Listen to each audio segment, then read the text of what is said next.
下一個就係天秤座，咁我就睇下天秤座你哋嘅牌出到嚟係咪風火晴天都有晒咯喎。第一張 Four of Pentacles， 咁你嘅有錢啦，好有錢好穩定嘅錢，但係土牌，咁即係話風就攞到咯。呢張牌單獨咁去睇咧，就係代表你有啲唔多唔係好有安全感，特別對於錢或者物質上嘅嘢。單獨睇就係咁啫喎，睇下其他嘢配合係點，可能一配合咗你不安全嘅，可能係愛情，可能不安全嘅係其他嘢。唔知啊。第二張牌風出現啦，就係劍牌。劍牌點解係風咧？即係劍牌係代表頭腦嘅，頭腦就係思想，思想就係空氣，空氣就係風。咁就係風火晴天嘅天咧就出現咗啦，風又出現咗啦。咁樣樣走出嚟咧，咁又唔同咗啫喎。你個 Four of Pentacles 呢個係一個新鮮嘅主意，一個新鮮嘅想法。有可能就咁等睇咧，就話係唔係有一個新鮮嘅投資嘅想法，但係你又唔夠膽投資，因為你對錢有少緊張咧，好似呢個 Miser 咁樣樣咧，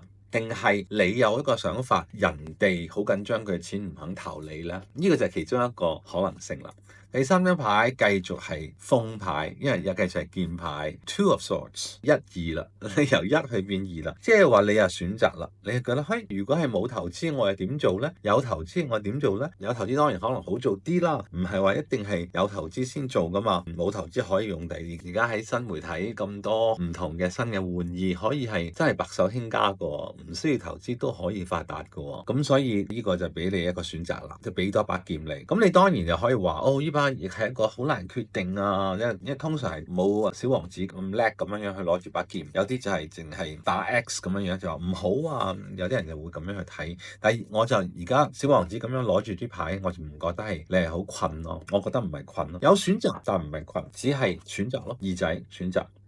去翻一仔，兩張 Ace 牌，你3月咧天秤座一定係好多新嘢發生，但係你缺火缺水，因為又係金錢牌，咁所以你話俾我聽你缺金錢咧，我係有少少唔係好信嘅，因為你只不過係唔夠自信心，或者唔夠放心你嘅財政，覺得死啦，我會唔會4年後缺錢咧？4年後鬼知咩事發生咩？唔好諗4年後啦，即係唔應該咁講嘅，但係即係你中意啦諗就諗啦，我就覺得活在當下咯，活喺當下，你當然唔好唔思考咁樣去亂投資啦。但係呢個亦未必係投資嘅。我覺得你既然有兩張 Ace 牌啦，就你嘅3月咧係非常之，雖然係冇火但係非常之激烈嘅，因為有好多新嘅嘢俾你去思考啊，俾你去投資啊，俾你去玩，因為係 Ace of Pentacles， 甚至乎我覺得係有投資咯，我覺得係有投資咯，只不過你係好擔心咁解。你攞隻貓牌 Independent， 可能你唔想要呢個投資。You are a natural healer. Your intuition is strong.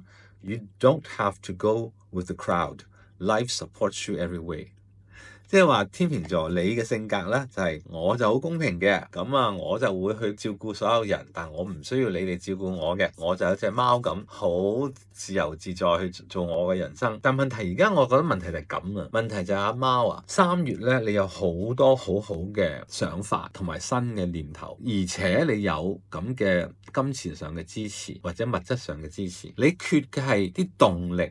同埋你缺嘅係一啲耐心。老實講，如果你俾到自己呢啲耐心，或者你朋友或者你嘅愛人或者你家人俾到你呢個愛心支撐住你咧，咁你就唔好做一個咁孤獨嘅貓咧。同一時間做貓又可以同一時間去攞呢啲咁嘅愛心咧，你就擦出啲火花出嚟。因為你咁多空氣牌咧，空氣就可以製造火嘅，你就要有啲動力。我覺得你而家成個3月喺度計劃緊咯，計劃緊4月做啲乜嘢，5月做緊啲乜嘢。你有隻貓咁喺度計劃，咁都唔係唔好嘅，因為一個月好快過啫。但係如果就咁平均去睇咧，你係缺火缺水，即係如果你多啲耐心，然後多啲動力咧，你呢件事去得更快，然後更美滿、更平衡。我成日都話平衡。